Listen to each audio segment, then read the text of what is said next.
வந்து நான் ஃபஸ்ட்டு ஃப்ரேமில் ஃபிக்ஸ் பண்ணிக்கிட்டேன். பட்ஜெட்டை வந்து அதுக்கப்புறம் பிளான் பண்ணிக்கலாம். முதல்ல படம் என்ன நான் எடுக்க போகிறேங்கிறது நான் தெளிவாக்கிக்கிட்டேன். இதை தமிழ்நாட்டுக்காரன் எங்கே போய் உட்காந்தாலும் எங்கள் ஊர் படம் பார் அப்படின்னு சொல்லணும். அதை நம்ம எடுக்கணும்.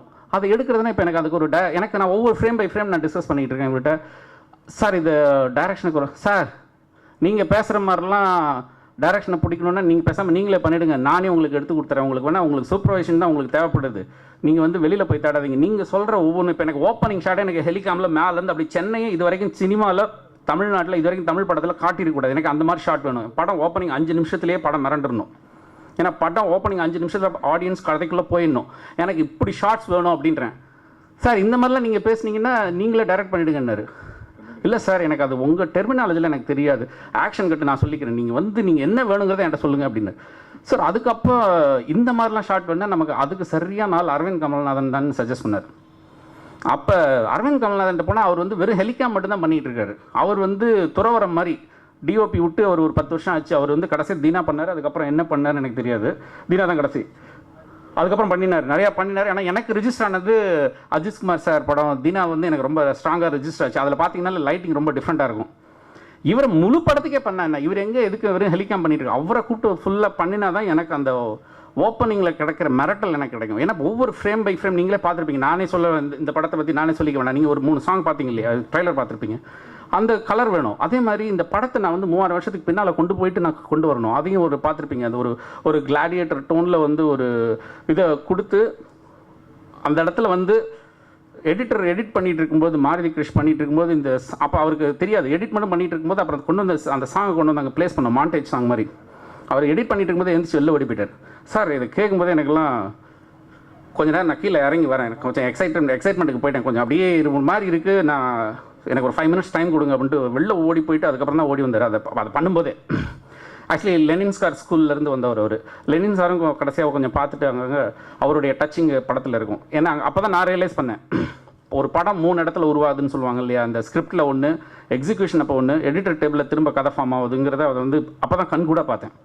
அந்த இடத்துல அவங்க அந்த எடிட்டிங் வயசில் அந்த இடத்துல மிரட்டிட்டாங்கன்னு நான் சொல்லுவேன், தைரியமாக சொல்லுவேன். அதுக்கப்புறம் எனக்கு இந்த படத்தில் வந்து மியூசிக் தான் இந்த படத்தை தாங்கி நிற்க போகிறது. அது இல்லாமல் நான் புது ஹீரோவுக்கு ஒரு அறிமுகம் தேவைன்னா மியூசிக் தான். ஸோ மியூசிக் வந்து ஒவ்வொரு ஜானரில் இதுதான் பெஸ்ட்டு.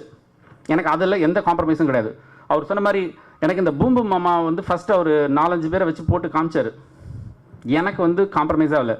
வாங்க எனக்கு இந்த 2 லைனுக்காகவாது நம்ம பாம்பே போய் சங்கர் மகாதேவனை பிடிச்சிட்டு வருவோம். எனக்கு சங்கர் மகாதேவனை தவிர எனக்கு அந்த 2 லைனுக்கு வேறு யார் பண்ணாலும் எனக்கு காம்ப்ரமைஸ் ஆக மாட்டேன் அப்படின்ட்டு அவர் துபாய்க்கு போயிட்டு இருக்கிறவரை அவசரமாக போயிட்டு இருந்தவரை டக்குன்னு பிடிச்சி ஒரு 1/2 hour கேப்பில் அந்த சாங்கை பாம்பேயில் ரெக்கார்ட் பண்ணிட்டு வந்தோம். அப்படி ஒவ்வொரு விஷயமும் யோசிச்சு பண்ணோம். அதுவும் அந்த Karthik Chinmay song that's the best melody for this year அப்படிங்கிறதுல வந்து அதை நீங்கள் என்ன பார்க்கல, அது ஆடியோவில் கேட்பீங்க. அது வந்து ஆல்ரெடி எல்லாருமே அந்த மாதிரியான ஃபீட்பேக் கொடுத்துட்ருக்காங்க. நானும் ரொம்ப ரசிச்சுட்டு இருக்கோம் அந்த மெலோடி. அண்ட் கொண்டையாட்டி சாங் வந்து அதுதான் எங்களுக்கு ரொம்ப சேலஞ்ச் பண்ணிச்சு. அது ஆல்மோஸ்ட் ஒரு 2 மாதம் அந்த சாங்லேயே ட்ராவல் பண்ணோம். ஸோ நார்மலாக ஒரு படத்தில் வந்து மியூசிக் டைரக்டர் ஃபஸ்ட்டு மியூசிக்கை போட்டுட்டு அவங்க விட்டுருவாங்க. ஆனால் இந்த படத்தில் மாரிஸ் விஜய் எங்களோட ஆல்மோஸ்ட் லாஸ்ட் 1 year கண்டினியூஸாக almost every single day he travel with எங்களோடைய இந்த பயணத்தில் எங்களோடய இருந்தார். இந்த படத்துடைய வெற்றிக்காக முழு மூச்சில் இந்த 1 year அவர் இந்த படத்துக்காகவே அர்ப்பணிச்சிட்டாருன்னு நான் சொல்லுவேன். ஸோ இந்த படம் கண்டிப்பாக அவருக்கு பெரிய லெவலில் பேர் வாங்கி கொடுக்கும். முதல் படத்தில் ஜெயிச்ச மியூசிக் டைரக்டர் வரிசையில் கண்டிப்பாக மாரிஸ் விஜய் வருவாருங்கிறதுல எனக்கு செகண்ட் தாட்டே கிடையாது. ஸோ அதுக்கப்புறம் ஆர்ட் டைரக்ஷன். ஏன்னா இந்த படத்தில் வந்து சேலஞ்ச் என்னென்னா மாடர்னாக காட்டணும். இவன் வந்து ஓகே ஹீரோ கேரக்டர் அப்படின்னா ஒரு அடாத்து பிடிச்ச ஒரு ஹீரோ, நான் தான் கடவுளுங்கிற ரேஞ்சில் ஆணவம் பிடிச்சிட்டு ஆனால் பயங்கர புத்திசாலி. இந்த புத்திசாலியை வந்து அடக்குனா தாண்டா சரி வரும் அப்படின்னு யார் வரனா கிராமத்துலேருந்து ஒரு தமிழ் டீச்சர் வரா. ஸோ அந்த மாதிரியான ஒரு ஸ்ட்ராங்கான கேரக்டர் வந்து எனக்கு ஹீரோயின் தேவைப்பட்டுச்சு. அப்போ வந்து நாங்கள் ஃபஸ்ட்டு இந்த படத்துக்காக நாங்கள் கதை சொன்னதுன்னு பார்த்தா அது மீரா ஜாஸ்மின் அவங்கக்கிட்ட தான். அவங்க தான் எங்கள் மைண்டில் வந்தது. ஸோ பர்சனலாக என்னையும் கேட்டிங்கன்னா எனக்கு தமிழ் படங்களில் நான் பார்த்த படங்களில் எனக்கு பிடித்த ஒன் ஆஃப் த ஃபேவரட் ஹீரோயின்ஸ்னால் கண்டிப்பாக மீரா ஜாஸ்மின் நான் தைரியமாக சொல்லுவேன். ஸோ அவங்கெல்லாம் நம்ம படத்தில் எங்கே நடிக்க மாட்டாங்க அப்படிலாம் இருந்தது. ஸோ தங்கராஜ் உங்களுக்குலாம் ரொம்ப தேங்க்ஸ் சொல்லிக்கிறேன் இந்த இடத்துல. ஸோ அவங்க வந்து எங்களுக்கு பியூட்டிஃபுல்லாக அந்த மீட்டிங் ஆர்கனைஸ் பண்ணாங்க. நாங்களும் கதை சொன்னோம். கதை சொல்லிட்டு விட்டுட்டோம் ஒரு 2 மாதம். அதுக்குள்ளே நாங்கள் இங்கே ஸ்க்ரீன் பிளே என்ன பண்ணும்போது கதையே மாறிடுச்சு. ஏன்னா ஒரு அரகர மனசோட வந்தோம். மீரா ஜாஸ்மின் அவங்க தான் செட் ஆவாங்களா இந்த கதைக்கு அப்படின்ட்டு. பட் அதுக்குள்ளே அதை கொஞ்சம் மறந்துட்டு ஒரு 2 மாதம் வெவ்வேறு எல்லாமே யோசித்து பார்த்துட்டு இருந்தோம்.